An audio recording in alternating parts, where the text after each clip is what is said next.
Okay, so welcome to the deep dive. Today, we're diving into a lot, actually. Kind of a wild mix of stuff happening in the world of finance and beyond. Yeah, definitely a lot going on. We've got nations thinking about like their Bitcoin game plan, right? Global trade is well, it's getting a little shaky. Let's just say that. And then we've got some really interesting moves happening in the corporate world, especially when it comes to crypto. Oh, and we can't forget the whole internet culture The angle. meme economy. Exactly, the meme economy. We've got news reports, financial analysis, even some like deeper philosophical takes on, memes and all that. We're going to try to connect the dots for you, give you the bigger picture. What do you think? Sounds good. I think it's super important, right, to Yeah. try to see how these things that seem totally separate are actually, like, related. Exactly, Yeah. exactly. And you know what? We're going to start off with something that's going to make you think, hold on, what? It's about Senator Cynthia Loomis. She's got this proposal for the U.S. to get like a huge amount of Bitcoin, 1 million coins. Yeah, a million. And get this, she wants to do it without using any taxpayer money. So how does that even work, right? Well, this is where it gets interesting. She wants to look at the gold certificates, right, the ones the Federal Reserve has. Mhm. They've been valued at $42 an ounce since, like, 1974, way back. Yeah, things have changed a bit since then. Yeah, a little bit. Gold is worth way more now, right? Around $3,000 an ounce. So what she's proposing is to, like, revalue these certificates to reflect the current price of gold and then, boom, convert that extra value into Bitcoin. So basically like update the accounting and then swap some of that newfound value for Bitcoin. Clever. Yeah, and the important thing here is no actual gold is being sold. It's more about recognizing the real value of this asset they already hold. So this could potentially put the U.S. in a strong position, holding a significant amount of this decentralized asset, Bitcoin, without directly impacting taxpayers. But of course, it raises questions. What does this mean for the Federal Reserve's role? What about the impact on the gold market? Yeah, lots of potential ripple effects there. But it's interesting, right, how it kind of sidesteps the usual route of, oh, we need to spend taxpayer money to do this. It's like, hey, we've got this asset here. Let's just acknowledge its true value. Yeah. So the whole idea is to establish a national strategic reserve of Bitcoin. Exactly. It's about making sure Bitcoin is part of the long game, the nation's financial strategy in this digital age. Yeah. And it's not the only idea out there. Senator Lummis's proposal is part of this reintroduced Bitcoin Act, which would, like, lay out a plan to buy up to 1 million Bitcoin over 5 years, right, using funds from the Federal Reserve. Yeah. And then there's also that executive order from President Trump from earlier this month, which proposed a strategic Bitcoin reserve, but funded with seized assets.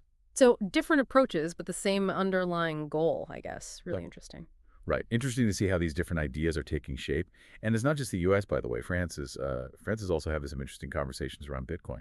Oh, really? Uh, Tell me about that. well, in France, their digital minister, Clara Chapaz, she recently acknowledged this interesting debate about, like, using surplus energy from EDF, their state-owned energy company, Hmm. for Bitcoin mining. Oh, so like use the extra energy they have to mine Bitcoin. Yep, exactly. As a way to, like, maybe help with their big debt, EDF's debt. That's pretty clever. Use what you have in a new way. Turn something that might just be sitting there into an asset or a revenue stream, right? Exactly. And it shows how, more people are starting to see the economic potential of Bitcoin mining, even on a national level. Now, Minister Chapaz did say there are, like, some political issues with this idea, but she stressed how important it is to seriously look into it, whether it's actually feasible or not. Makes sense. Can't just jump into something like that.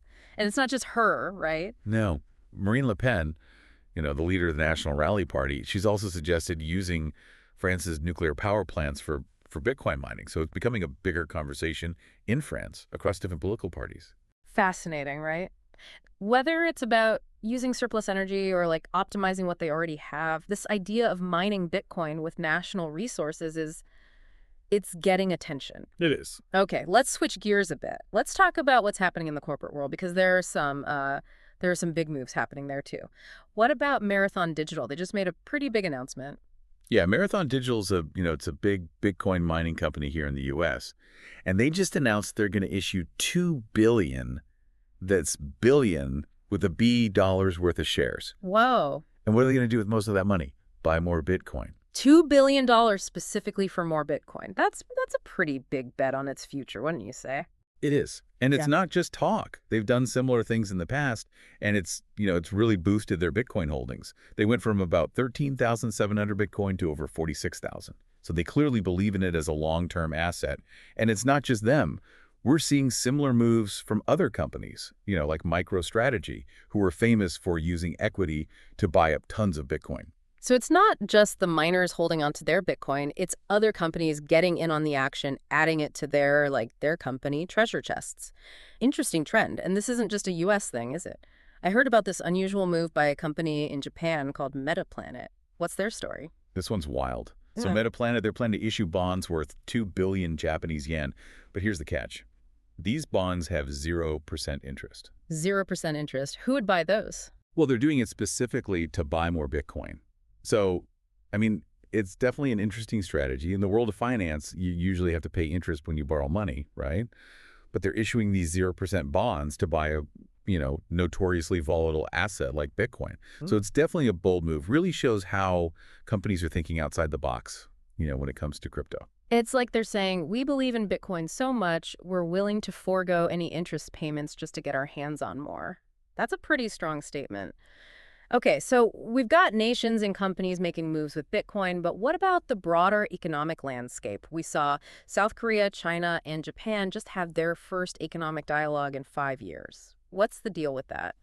Well, the timing is, it's interesting. President Trump has been talking about potential tariffs, right? So this meeting was all about these three big Asian economies trying to strengthen their regional trade ties. You know, kind of preparing in case things get tough with the U.S. on the trade front. So it's like a preemptive move to kind of cushion the blow of potential tariffs? Exactly. And it's serious business. We're expecting announcements about those tariffs pretty soon, like around April 2nd.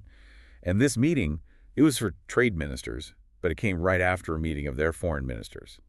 So it's definitely a coordinated effort to navigate all this trade uncertainty. And the markets are definitely paying attention. I saw Japan's stock market took a pretty big hit, over 4%, because of those tariff Yeah, worries. that's a pretty big reaction. And, it kind of reminds me of that whole trade war between the U.S. and China a few years back. It lasted for over 2 years, 2018 to 2020. Oh, yeah, I remember that. It was pretty rough. Yeah, it caused a lot of problems. Prices went up for businesses, profits went down, and all those supply chains got messed up. A lot of companies had to cut back on hiring, too. It was a real mess. So what happened with the stock market during that time? Did it just tank? It's interesting, actually. It wasn't just a straight nosedive. So in 2018, yeah, the S&P 500 went down. But then in 2019, after the U.S. and China signed that Phase I trade deal, things started to recover. And the market actually went up significantly. And Chinese stocks followed a similar pattern, down at first and then back up. So it shows that even with all the disruption and uncertainty, the market can adapt, find a way to move forward once things settle down a bit, or at least when there's a sense that things are going to be okay. But of course, this time, President Trump has said he's not worried if foreign automakers raise prices because of these tariffs. So that adds a whole new layer of uncertainty. Right, so it's not a simple equation. The market reacts, but it's not always predictable. It depends on so many factors, like how stable those trade relationships seem. Now, switching gears again, there's been some talk about the U.S. economy potentially heading for a recession. What's the latest on that? Well, the Atlanta Fed, they just revised their GDP forecast for the first quarter, and it's not looking great. They're now predicting a contraction of 2.8%. Whoa, 2.8% contraction. That's a pretty big swing from their previous estimates, right? Yeah, it is. Just 4 weeks ago, they were predicting growth of 2.3%, and 8 weeks ago, it was even higher, 3.9%. So yeah, this new forecast has everyone talking about a potential recession. But here's a thought-provoking question, right? What if all this talk about a recession, all the worries and hedging that investors are doing, what if that actually changes things? Could it be like a reverse self-fulfilling prophecy? Everyone's so worried and prepared that it actually softens the blow, or maybe even prevents it altogether. Makes you think. Yeah, it really does. It challenges the whole idea of how we traditionally think about recessions. Now, on the consumer side, a recent Bank of America report showed that U.S. households have put a record 29% of their financial assets into stocks.